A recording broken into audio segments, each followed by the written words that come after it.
Ora, muito boa tarde a todos.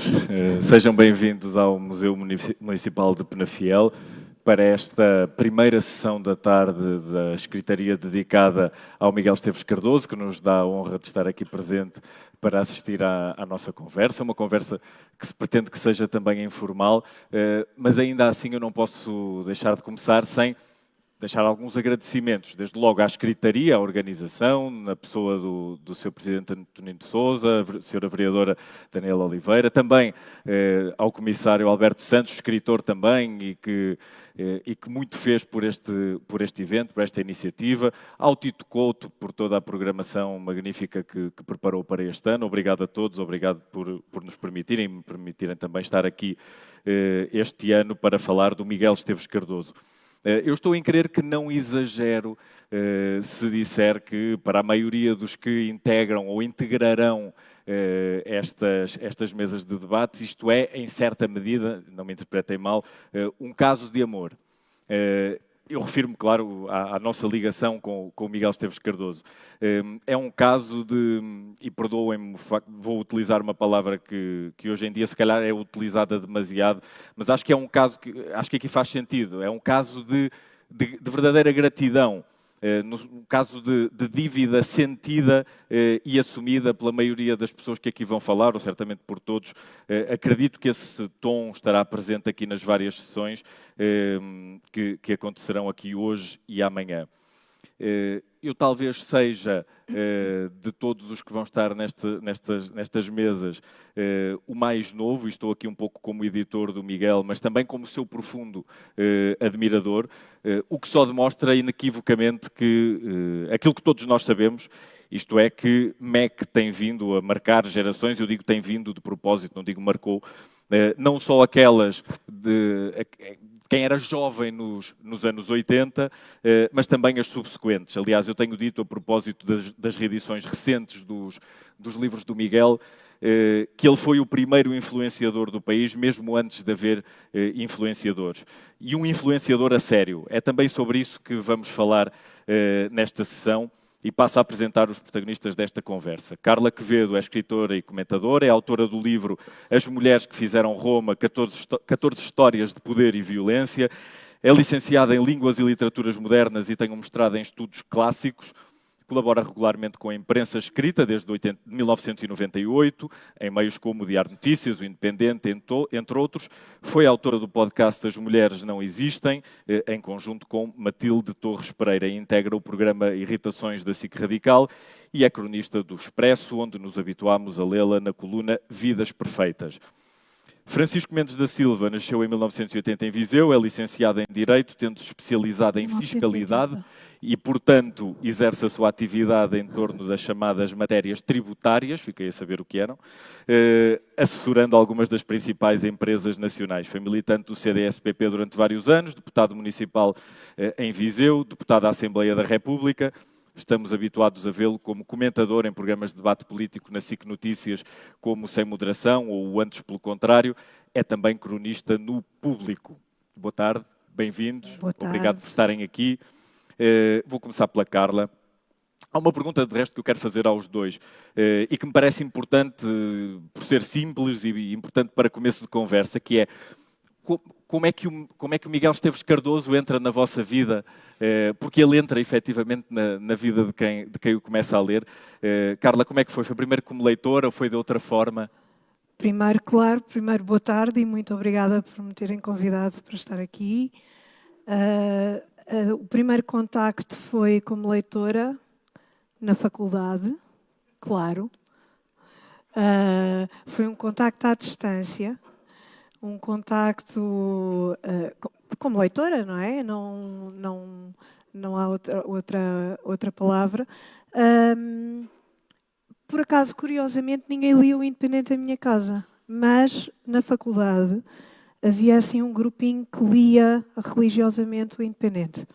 E eram pessoas muito novas, que não liam jornais, mas que liam aquele.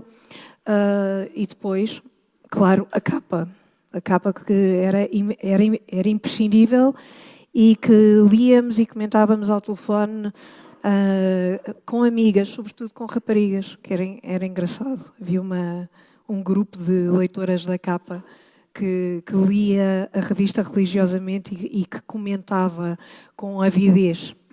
Verdade. Juro, até agora. Então, até agora, tudo verdade. Isto intimida um bocado, porque estamos aqui a falar, está aqui à nossa frente. Sim, isto é tudo verdade. Depois, muito mais tarde, tive outro tipo de contacto e conheci o Miguel. E numa conversa que tivemos, mostrei-me muito entusiasmada com um programa de televisão. Muito entusiasmada, era um programa que me entusiasmava muito. E o Miguel fez-me um convite disse-me, mas não quer escrever sobre isso no Independente. E escrevi e não sabia que eram 2 páginas do jornal. E escrevi sobre o primeiro Big Brother que apareceu em Portugal, quando o fenómeno apareceu em Portugal, mas foi muito engraçado, porque havia um entusiasmo muito grande da minha parte com o programa e o Miguel reconheceu isso e percebeu que podia haver qualquer coisa interessante ali. Às vezes as pessoas entusiasmam-se e depois não têm ninguém que reconheça o entusiasmo, não, ninguém que perceba porque é que estão entusiasmadas. E isso vale ouro. Mas presumo que também tenha entusiasmado fantástico. a ti, porque no momento que eras leitora dele na faculdade e de repente estavas a trabalhar com o próprio Miguel. Como é que foi essa sensação? Não, Miguel lançou-me aos leões, obviamente. Nunca mais, pronto, escreve. E pronto, e ponto final. E assim fiz. Isso de alguma maneira mudou? Tinha de preencher aquelas 2 páginas, de alguma forma, tinha de ter ideias, eram a maneira como os concorrentes falavam. Fiz um dicionário, convidava pessoas, depois eram sempre as mesmas pessoas. Porquê é que eram sempre as mesmas pessoas? Porque não aceitavam muito falar sobre o programa. E então tinha assim uma psicóloga que falava sempre, havia sempre pessoas fixas que falavam comigo sobre o que se passava durante a semana no programa, que era muito entusiasmante. Não sei se lembram daquela altura, mas foi um fenómeno.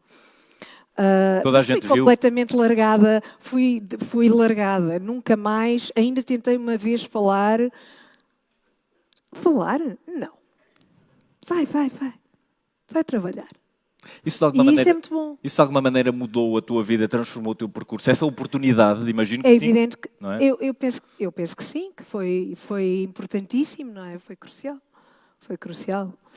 Sobretudo a maneira como as coisas aconteceram, que foram naturais, mas ao mesmo tempo era preciso uma pessoa como o Miguel para perceber. Quer dizer, foi natural porque o Miguel era a pessoa que me estava a convidar.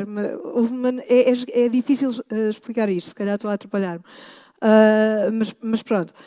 E depois, o que foi realmente importante foi essa liberdade total e arcar com as consequências. Se não funcionava, ou se não dava certo, ou se as 2 páginas eram uma porcaria, a responsabilidade era minha.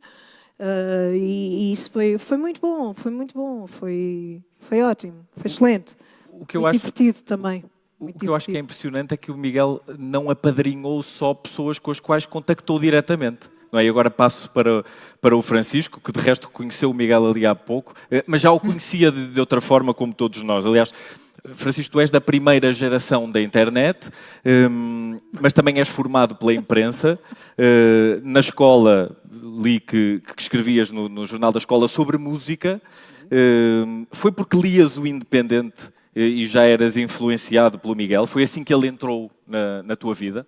Sim, bem, antes de mais, muito obrigado pelo convite. Se eu soubesse que o Miguel ia estar aqui, não tinha aceitado, porque isto é bastante, enfim, constrangedor, mas, e ao mesmo tempo, tocante. Mas eu não sei como é que é de começar por dizer, porque se quando eu tinha 15 anos me dissessem que eu ia estar com 43 num festival literário de homenagem ao Miguel Esteves Cardoso, como convidado para o homenagear, ok, posso morrer depois logo a seguir.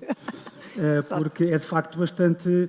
Bem, para tentar ser um pouco mais sério e sem emoções a mais, tentar ser o mais analítico possível, mas é muito difícil. Eu nasci em 1980, como disseste. Eu não apanho o independente quando aparece logo, mas começo a apanhar o independente por causa do anticavaquismo e porque era assim que ele entrava, era por isso que ele entrava em minha casa. Eu sou de Viseu, enfim, o auge do cavaquismo era Viseu. Os meus pais, que eu sentia que eram, enfim, centro-esquerda e votavam PS, eram contra havia uma coisa muito anticavaquista no segundo mandato. Eu, enfim, não gostava muito disso, mas também não gostava muito do, enfim, do estilo do que era oposto na esquerda.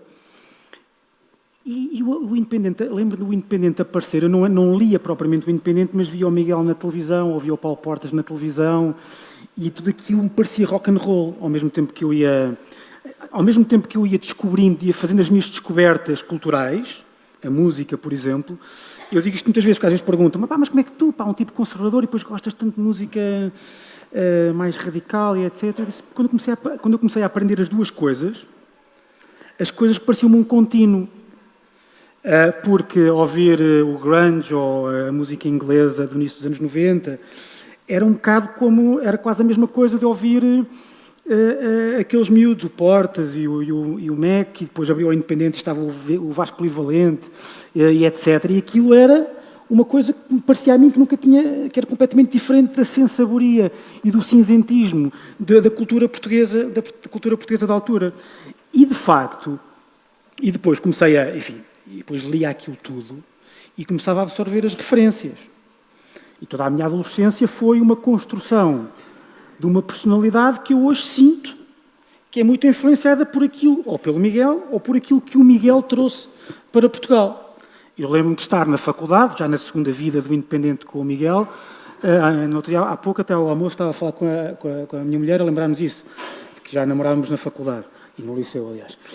E eu ia para a faculdade, eu ia para os bancos e punha-me cá atrás a ler o Independente, a ler coisas. Eu lembro perfeitamente, enfim, tempestades mentais que aconteciam quando eu ouvi falar pela primeira vez de um tipo chamado Auberon Waugh. E ouvi falar num editorial que o Miguel Esteves Cardoso escreveu. Quer dizer, nunca tinha ouvido falar, nem nunca antes, nem depois, a não ser talvez nos blogs e na Atlântico, falaram do Auberon Waugh. Lembro-me uma vez quando nasceu a filha do Paulo Pinto Mascarenhas, depois tornou-se meu amigo. E o Miguel escreve um editorial lindíssimo sobre a filha do Paulo Pinto Mascarenhas. E eu disse, isto é que é escrever. Quem me dera que um dia alguém escrevesse assim sobre o nascimento da minha filha. E tudo isto vim eu a saber depois, a perceber depois, que nada disto era, como é que eu ia dizer? Há aquela frase do Oakeshott, que também é uma pessoa que eu, enfim, comecei a ler por causa do Miguel, que é, eu sou conservador em política para poder ser radical em tudo o resto. E é algo que eu acho que sou hoje em dia. Ou seja, nós queremos que alguém trate da política, e por isso é que a minha vida na política sempre foi um bocadinho ambígua, porque eu não gostava propriamente de fazer política. Eu fui para a política enganado há 25 anos ou mais, porque achei que o CDS era o partido do Independente. Quando o Paulo sai para lá, eu tinha 15 anos, também vou. E sei, estava no Recio de Viseu, subia uma ladeira, batia à porta de uma sede, olha, quero ser militante disto. E ficaram a olhar para mim, está bem, pronto, passei 25 anos lá, fui durante 28 dias deputado e tudo. E depois achei, um dia que achei, se calhar já não, já chega. E foi por isso. E esta coisa que eu acho que é, tentando dar agora algum substrato um pouco mais sério e menos, eu acho que menos pessoal à coisa. Eu acho que isto é um bocado... Eu não sei, sinceramente. Só mais 2 minutos só para explicar. À vontade. Eu ainda hoje pergunto-me se eu comecei a gostar tanto do Mac porque me revia nele, ou se porque me revia instintivamente, ou se me passei instintivamente a dizer que eu acho que era assim, porque gostei tanto do que lia do Miguel Esteves Cardoso e das coisas, e da capa, que fui ler retrospectivamente, etc. E eu, muito sinceramente, tenho uma teoria que é a seguinte. Eu acho que aquilo que já tentei explicar isto algumas vezes, até em público. Eu acho que aquilo talvez que seja a chave da minha personalidade está numa infância e numa adolescência que eu acho que foi bastante feliz. E, portanto, eu tive desde muito cedo, fui muito confortável. Cidade pequena, os pais, enfim, casei com a namorada com que comecei a namorar aos 13 anos. Enfim, a coisa foi sempre muito previsível, confortável e feliz. E isso também é uma armadilha, porque dá um sentimento de risco de perda muito grande. O sentimento de perda sempre foi uma coisa, ou do risco de perda, e depois, quando comecei a perder os avós, etc., eu senti isso sempre muito. Eu lembro uma vez li o prefácio deste livro, dos meus problemas, em que o Miguel Esteves Cardoso começa a falar das crónicas, e as crónicas são passageiras, tudo é passageiro, etc., e começa a definir o que é o conservadorismo, de uma forma como eu nunca tinha lido. Uma forma, quer dizer, é o conservadorismo não reacionário, e que eu acho que é uma forma, uma vez, talvez o Miguel não esteja lembrado disso, mas acho que a primeira vez que tivemos para nos conhecer foi uma vez o Paulo Portas convidou o Miguel para ir a uma coisa que era nos partidos, que é a Escola de Quadros. Um nome ridículo. Nós tínhamos no CDS, que era o Miguel ia explicar porque é que o conservadorismo é contemporâneo. E o Portas ligou-me e disse, vais ser tu a moderar, como fanboy do Miguel. E eu fiquei logo a tremer, etc. Depois, à última hora, acho que a mãe do Miguel fazia anos, eu não pude ir. E o Paulo, na véspera, disse, vais ser tu que tens que explicar porque é que o conservadorismo é contemporâneo. Mas Paulo, sempre à última, mesmo como o Paulo Portas, é sempre à última hora. E eu fui, e a coisa que eu tentei explicar, que era aquilo que eu sentia, que sempre senti na escrita do Miguel, é que eu acho que o conservadorismo, tal como o Miguel o explicava, é aquela que é, não vou dizer ideologia, porque é anti-ideológico, acho eu, enfim, é postura, é predisposição, de que o Oakeshott falava, é intrinsecamente contemporâneo. Os conservadores são os mais contemporâneos de todos, porque são aqueles que gostam mais do presente do que do passado ou do futuro. E se vocês repararem, mesmo quando parece que o Miguel não está a falar de política, está a transparecer sempre, quando está a falar dos limões, não sei o quê, da casa de colares, o casamento, o casamento com a Maria João, eu guardo aquela preguiça toda com as fotografias de Inês Gonçalves, guardamos isto tudo, eu guardo essas coisas todas, porque aquilo é uma revista chamada Preguiça, qual é que é o valor conservador mais, não é pecado nenhum, é um valor conservador, está bem, não aproveita o que há. E mesmo essa coisa e portanto, tudo toda essa coisa mesmo de gostar, como é que um conservador gosta? Não, eu gosto de música, deixa estar, não me chateiem. Ainda há pouco estávamos a falar um bocadinho disto, agora tudo é política, que é uma coisa que me irrita, coisa mais tudo é política, hoje em dia, tudo, ao wokeismo, não sei o que tudo, nós não podemos fazer nada sem dizer que não podes fazer isso. Uma pessoa tem que acordar e perguntar como é que uma pessoa progressista, decente, aperta os sapatos. Porque é assim que eu tenho que apertar. Porque se eu aperto os sapatos de outra forma qualquer, vou ser julgado.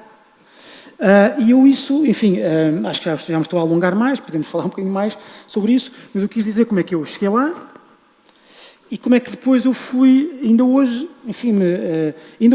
até a minha obsessão com a moderação, que às vezes é um bocado irritante, é um bocado isso, porque quando, acho que vem um bocado daí, vem tudo daí, acho que é aquela ideia de que nós queremos aproveitar o presente. Isto é claramente antipolítico, porque a política, o Miguel saberá isso melhor que eu, até porque anda nisto há mais tempo que eu, mas a política é, por natureza, enfim, uma atividade de mudança, ou para a frente ou para trás.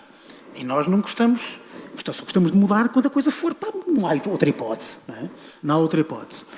Mas isso faz com que eu acho que isso é antipolítico, mas acho que tem vantagens políticas, ou tem virtudes para quem anda na política. E primeiro nós só aceitamos a mudança quando nos provarem por A mais B. Portanto, eu acho que é uma predisposição que é também um método bastante importante.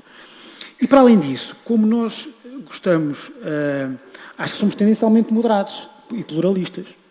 Se nós gostamos do que há, gostamos que o que há seja toda a gente que há aqui, quer dizer,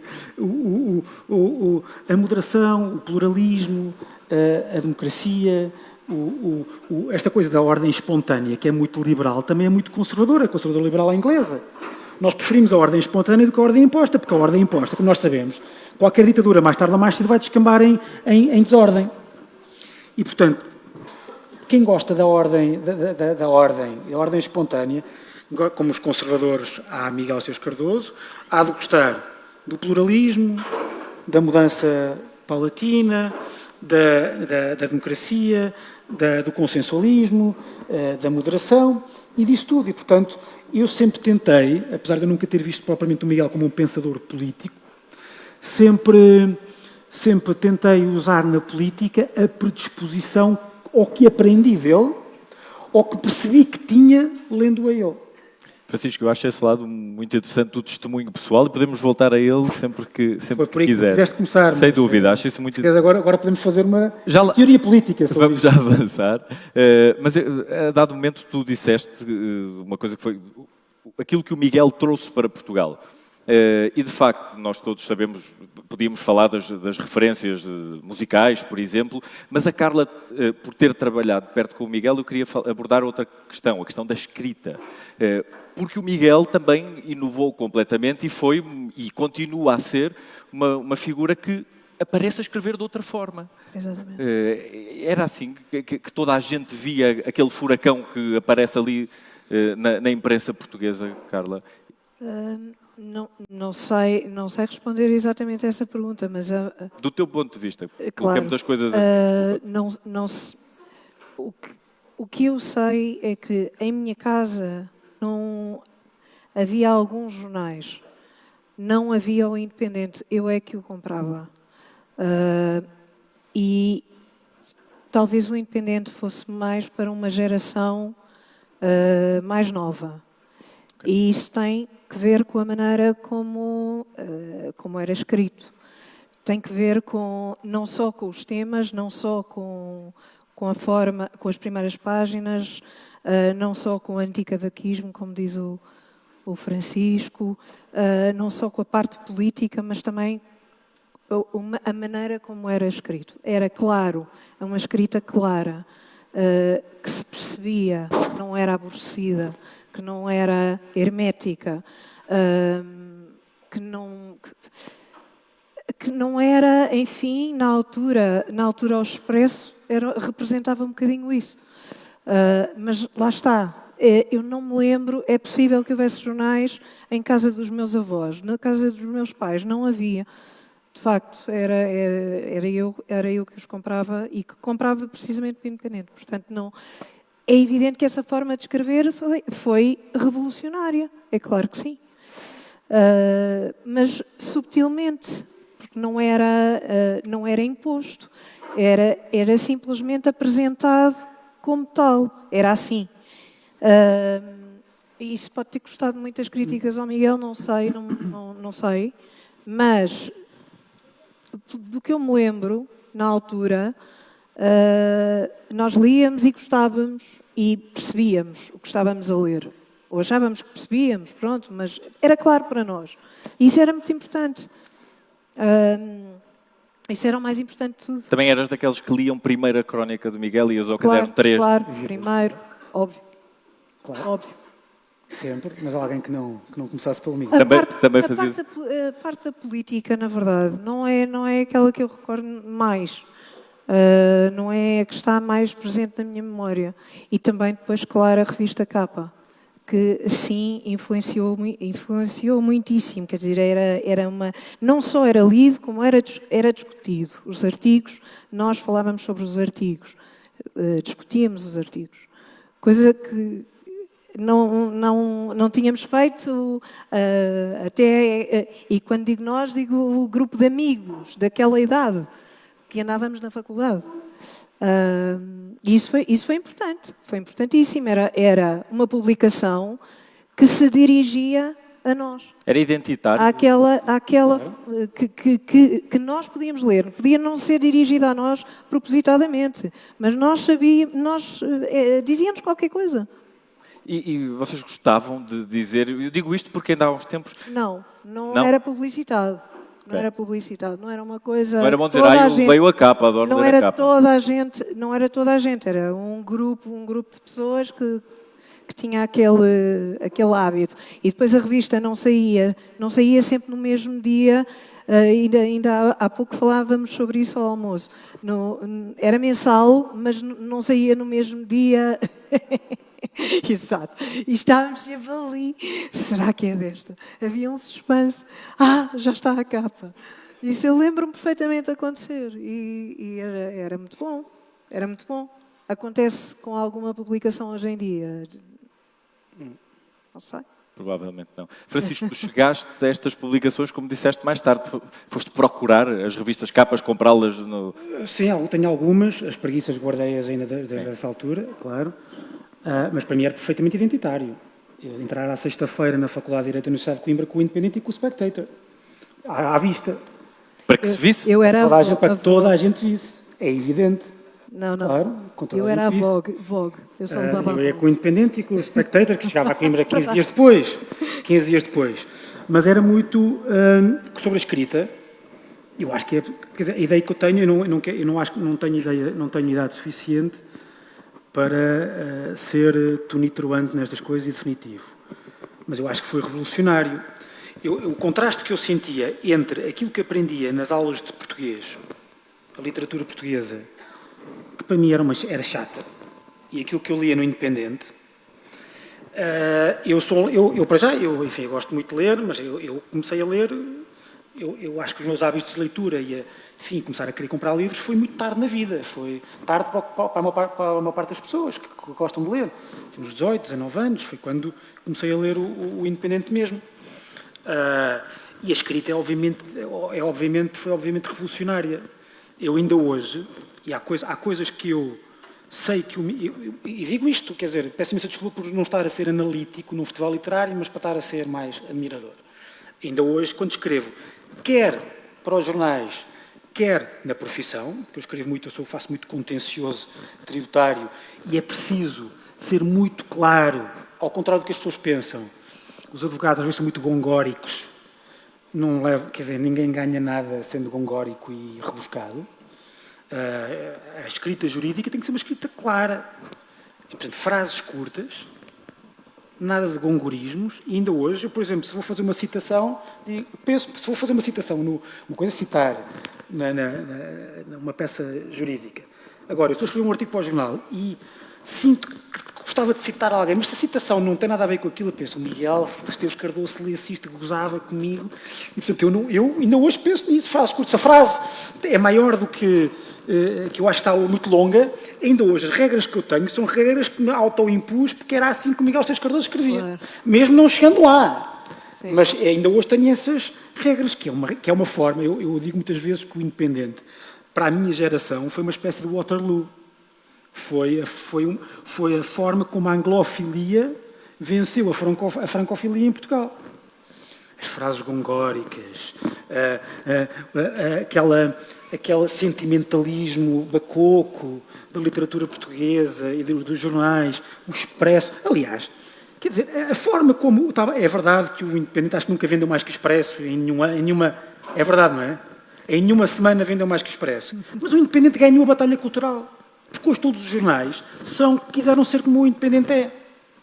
O Expresso é como o Independente era, etc. Todos eram. E a prova disso é que uma pessoa vai abrir hoje os jornais e todos os cronistas, para já os de direita, passaram pelo Pastilhas, que era aquele site onde apareceu, um site que o Miguel tinha e que eu ainda nem internet tinha em casa, ia àqueles cafés, aos cibercafés para entrar no Pastilhas e via pessoas que assinavam com nomes falsos. Havia a Charlie, que era a Carla Hilário de Almeida, hoje Carla Quevedo, era o McGuffin, que era o Carlos Carapinha, era o Nuno Miguel Guedes, que era o Major Scobie, por causa do Major Scobie era o Maradona. Do Graham Greene, o Maradona. Portanto, muitas pessoas. E havia lá outras. Havia o Pedro Lomba, havia o Pedro Mexina, vocês que depois evoluíram para os blogs. E há uma revolução na minha geração. A geração que apanhou o Independente no início, o equivalente da minha geração são os blogs.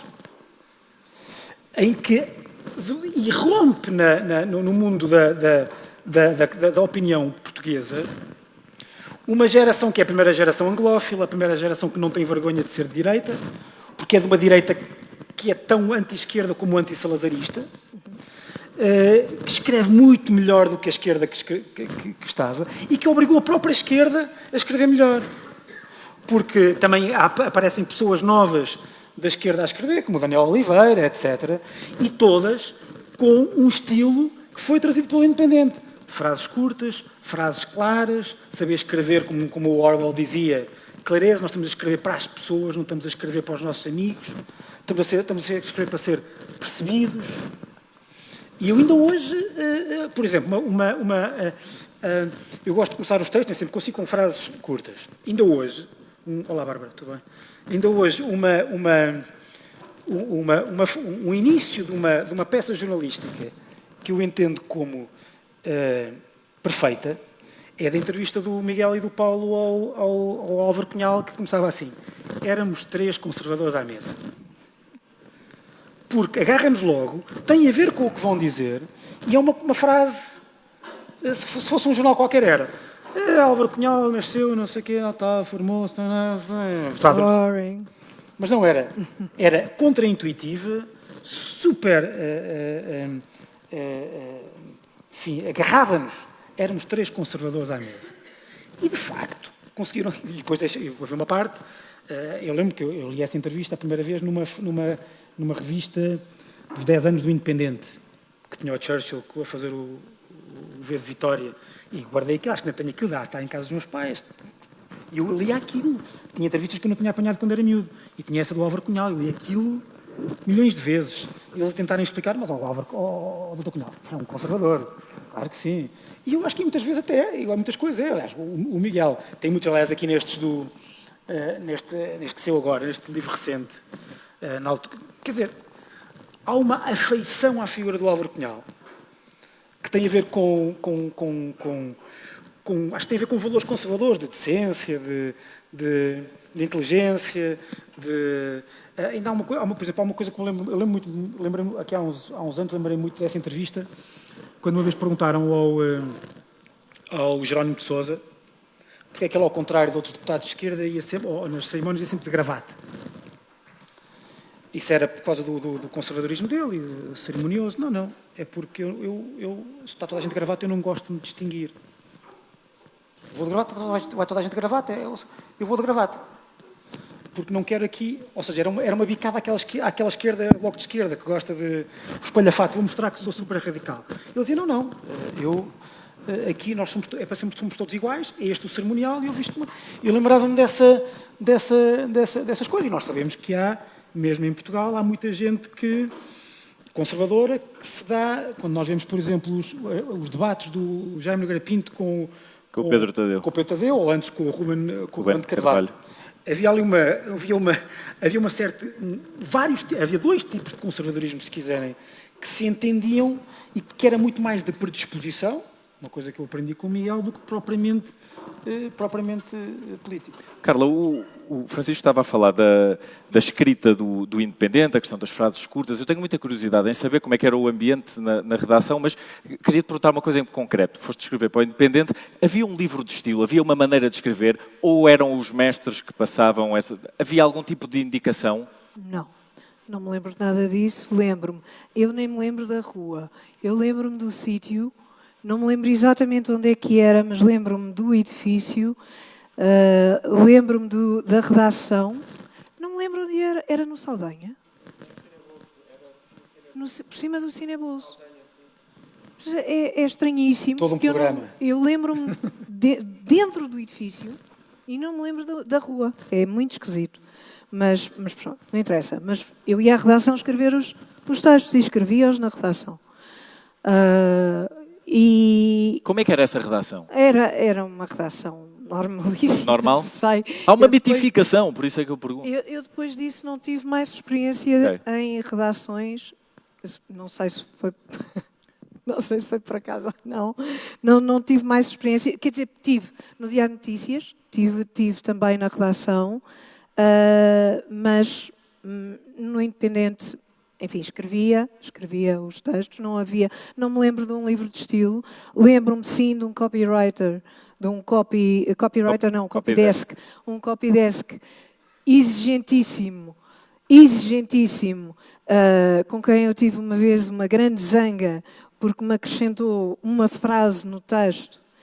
E lembro-me perfeitamente de Miguel me perguntar: não percebi a tua última frase.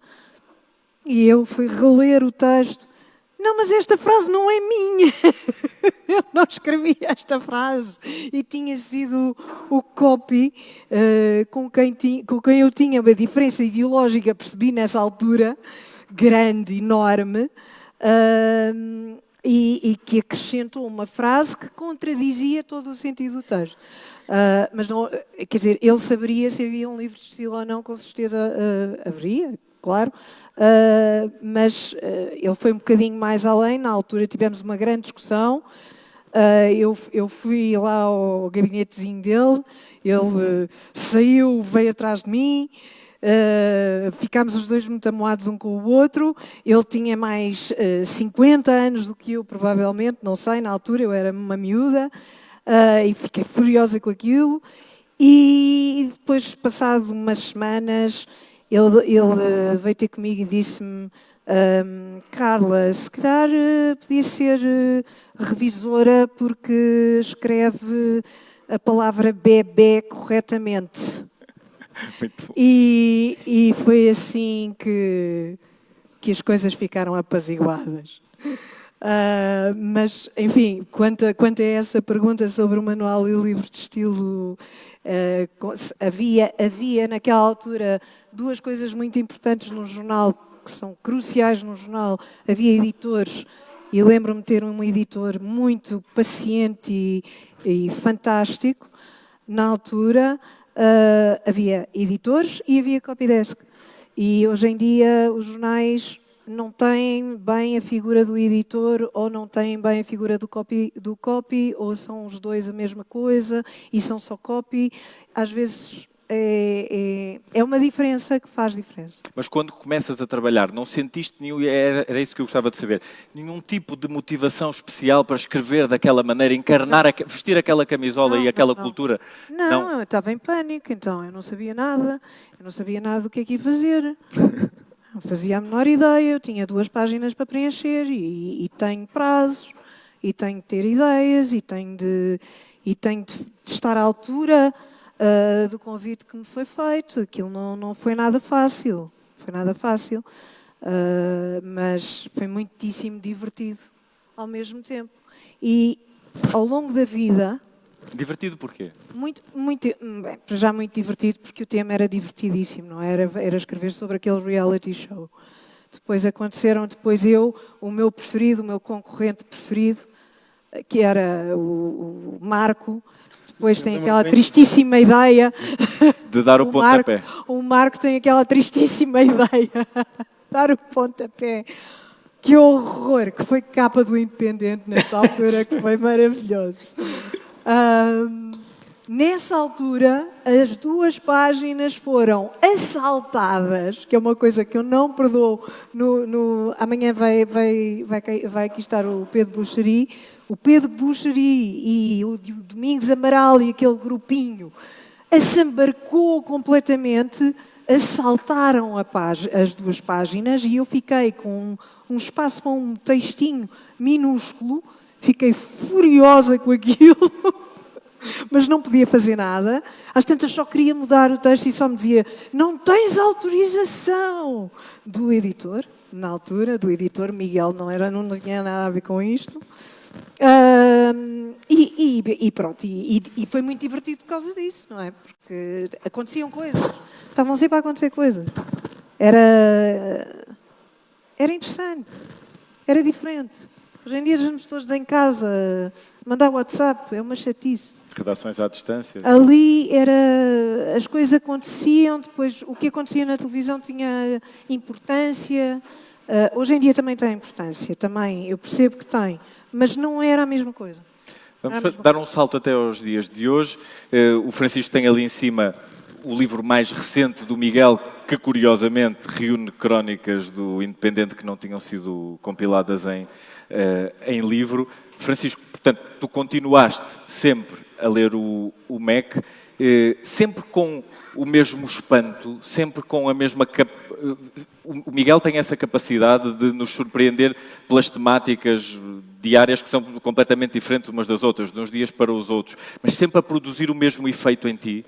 Sempre, claro que quer dizer, o efeito que um tipo apanha, o efeito que é produzido num miúdo de Viseu de 15 anos, quando abre um livro e E o Miguel Esteves Cardoso está a dizer que o Morrissey plagiou o Alma Minha Gentil no There is a Light That Never Goes Out. To die by your side, it's such a heavenly way to die. Alma Minha Gentil, que te partiste. Você pensa, este gajo está a falar para mim. Ele está a falar de mim, não é? Quer dizer, é completamente... nada disso é repetível. Isso é irrepetível, não é? Quer dizer, eu ouvia falar dos Smiths, gostava dos Smiths, ouvia-os, porque eu ouvia as bandas inglesas dos inícios dos anos 90, todas citavam o Morrissey e os Smiths, e depois estava um tipo da literatura que eu achava que era uma coisa chatíssima, porque me obrigavam a ler coisas chatíssimas na escola, e de repente estava ali o tipo a comparar o Camões com o Morrissey. E tudo isso era uma coisa que era sacrilégio na literatura portuguesa. Era não sério, supostamente.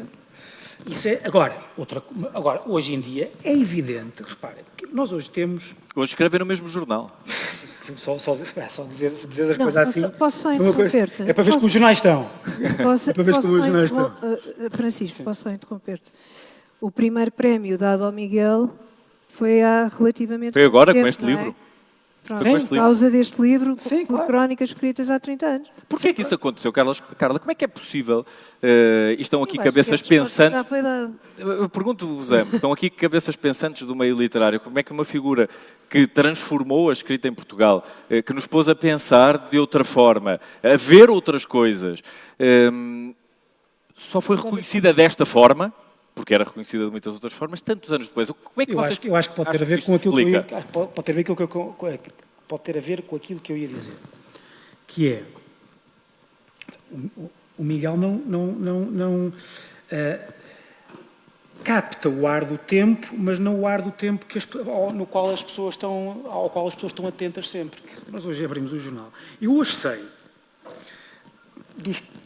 imagina, os 10 colunistas mais lidos, eu sei exatamente o que é que eles vão escrever no dia seguinte. Qual é o tema e o que é que vão dizer. Ou porque já o denunciaram no Twitter, ou porque sentem que não têm que ser originais, têm que ser representantes de uma posição política. Isso é profundamente chato. E nós, quando abrimos o Público, não fazemos puta ideia do que é que o Miguel vai falar, e quando fala e do tema, e sabemos uma coisa podemos ter como certa. É que ele vai ter o ângulo profundamente original e único sobre aquilo que vai escrever. Isso é que me interessa, quer dizer, por isso é que, sei lá, um tipo que eu gosto muito de ler todas as semanas, o Janan Ganesh do Financial Times, vai sempre uma visão completamente, sim, sempre naquela lógica do globalista, liberal, centrista, sim, mas é sempre uma coisa diferente. Agora, eu não vou dar nomes, obviamente, mas nós sabemos que aquela pessoa no dia seguinte vai escrever sobre a Palestina e não sei o quê, e é a favor de... Aquilo é sobre... É chato. E, portanto, só que são essas coisas que dão prémios. São as coisas que dão prémios. Porque uma pessoa tem que fazer proselitismo. O Miguel não faz proselitismo, a não ser sobre a Avelã não sei de onde e as maravilhas de Colares, que é bem mais importante do que o resto. Então, não faz. Mas tudo aquilo é profundamente... Mas o impacto que teve foi gigantesco. E vê-se isso hoje. Eu estava há pouco a dizer isso. O João Miguel Tavares começa por causa não existia o João Miguel Tavares se não fosse o Miguel, não existia o Pedro Mexia, não existia o Pedro Lomba. Não essa responsabilidade. Não existia. Não é verdade, não existia. Não existia porque essas pessoas apareceram porque... Eu sei porque... E muitas reconhecem. Quer dizer, estamos muitas vezes juntos com o Miguel, com o Pedro, com essas pessoas todas, e todos nós reconhecemos que começámos a escrever por causa do Independente e do Miguel, e depois dá-se a internet e escrevemos nos blogs, e houve pessoas que repararam em nós. Pronto. E foi assim. É uma relação puramente causal. Como disse alguém, não aconteceu num vácuo. Eu gostava de te ouvir a propósito deste assunto que tu própria trouxeste, a questão do prémio. Eu gosto, mas estamos aqui a reconhecer o trabalho e o talento do Miguel, que é um trabalho que qualquer dia há de estar a comemorar 5 décadas. Mas porquê é que isto acontece assim tão tarde? Há alguma razão que explique que Portugal... Por amor de Deus, vai que uma pessoa quer falar... O senhor na audiência quer falar. É este senhor que está aqui na frente. Já chegou a hora das perguntas. Não há um microfone. Mas isto é um caos. Se houver, venha aí um microfone de mão, parece. Venha aí, Miguel, espera só um pouco. Então só um instante, já está aqui. Não é um esclarecimento, nem é uma observação pessoal, é uma coisa que foi suscitada pelos professores que disseram e que é... Errada. Errada. Errada. Não, está certa. Foi suscitada tanto pelo Francisco como pela Carla, não sei se houve, que é... Quando falavam da experiência da leitura, que eu acho que não tem nada a ver comigo, que se aplica a qualquer escrita. E eu lembro-me de ser novo, estar a escrever para o Independente, e disto estar presente, porque as pessoas que criticavam. A escrita, a sensação muito sólida, as pessoas têm que escrever para o ar. Já vou explicar. Não se pode escrever, como dizia o Francisco, não se pode escrever para esta pessoa, ou para os portugueses, para os jovens, porque não se pode escrever para... Tem que se escrever para o ar.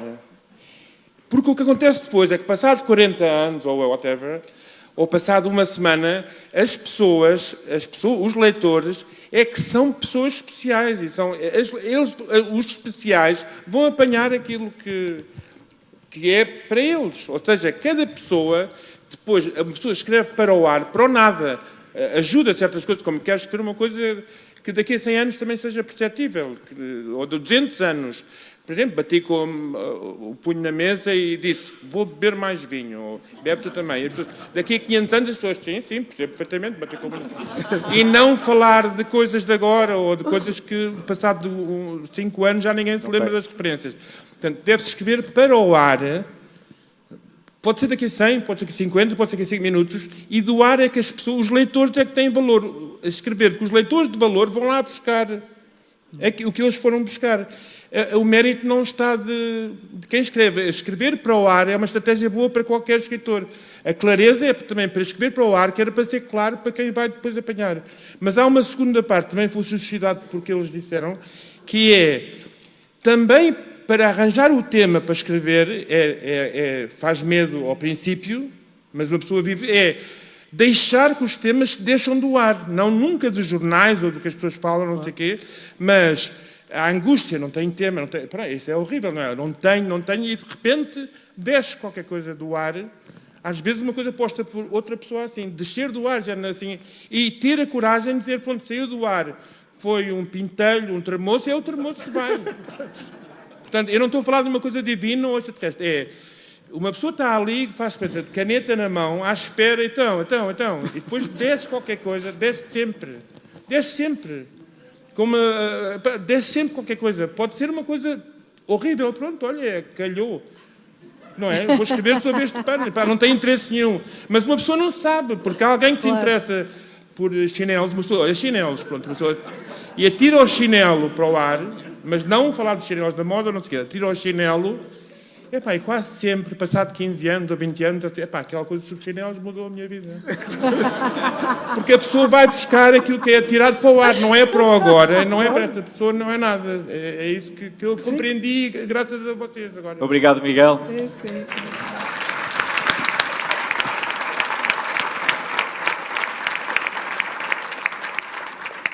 Eu não sei se calhar já não temos mais tempo, se calhar uma intervenção final, não sei se isto suscita algum comentário. Suscita, Carla.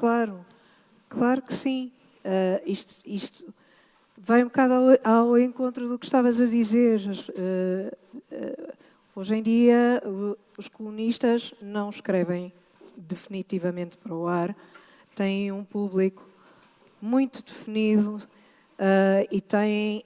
Alguns deles, é uma palavra horrível, também não queria estar aqui com declarações de intenções, mas é quase uma agenda, ou se não é uma agenda, parece uma agenda.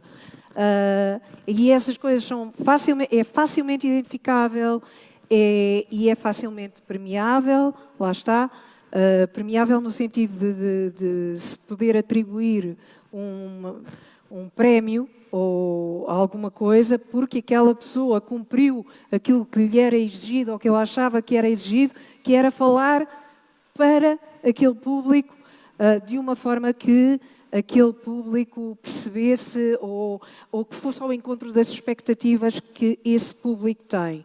Isso é retórica, é só retórica, isso não é nada.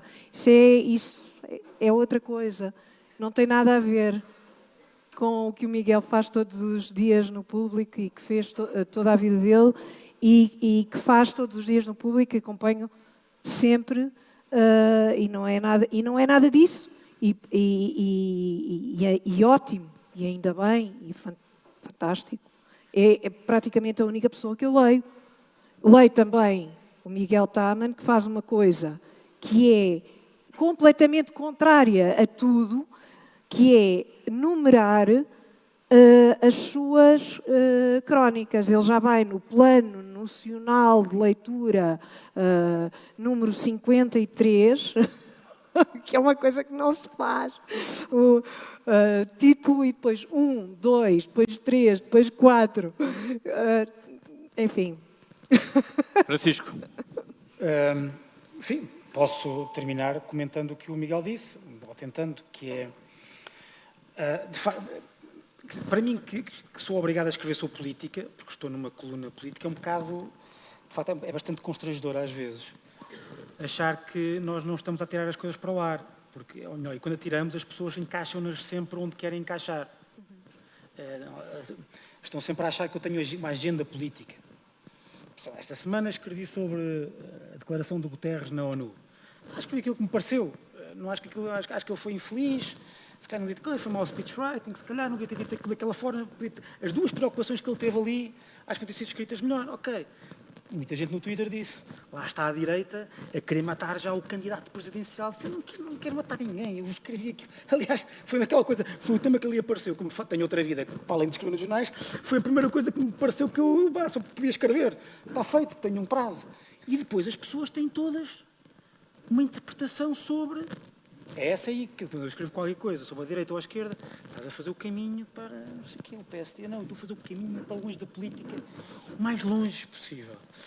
E aquilo que eu gosto na escrita do Miguel é, primeiro, a coragem que ele sempre teve de fugir desses temas e a capacidade de, insistindo durante anos e anos, hoje já ninguém lhe exige nada quanto a isso. E ganhou o seu espaço, que é uma coisa invejável. Invejável para quem gosta de escrever, poder escrever todos os dias, na página 3 ou 4, uma página nobre do público. Houve uma altura, quando eu escrevia, quando eu saía no público ao sábado, que a minha página era logo a seguir à do Miguel. Eu achava aquilo, eu comprava o jornal e achava como é que isto foi possível? Onde é que o público está com a cabeça? Mas é uma coisa que eu acho que é única em Portugal. E isso deve-se ao seu brilhantismo. É evidente. E esta insistência, esta coragem sobre a qual nós... E não é engavetável. Se bem que muitas vezes acontece uma coisa irritante e eu muitas vezes tenho que o defender. Que é... O Miguel escreveu uma vez um artigo em que dizia que o wokeismo era só... o politicamente correto era essencialmente, que eu acho que até certo ponto é verdade, que era essencialmente uma questão de boa educação. Tratar as pessoas como elas gostam de ser tratadas. Pronto, empatia. E havia pessoas a dizer, o Miguel Esteves Cardoso virou à esquerda. Disse, não faz nada a ver com isso, vocês estão até a desrespeitar o homem. Então, as pessoas pensam em compalas políticas e depois escrevem qualquer coisa assim, voltou à direita. Como se fosse uma espécie, há uma espécie de ténis ou ping-pong sobre se o Miguel Esteves Cardoso é de direita ou de esquerda, que eu acho que é profundamente desrespeitoso. Acontece sempre. Da obra, da vida e obra. Isso também é amor, não é? Não, ele é meu. Não, ele não é teu. Ele é nosso aqui. Não é? Eu acho que tens razão. Vamos ter de terminar. A seguir vai-se falar aqui também da escrita do Miguel Esteves Cardoso, através de uma conversa moderada pelo Tito Couto com o Walter Ugumem. Carla Quevedo, Francisco Mendes da Silva, muito obrigado. Obrigado a todos. Obrigada.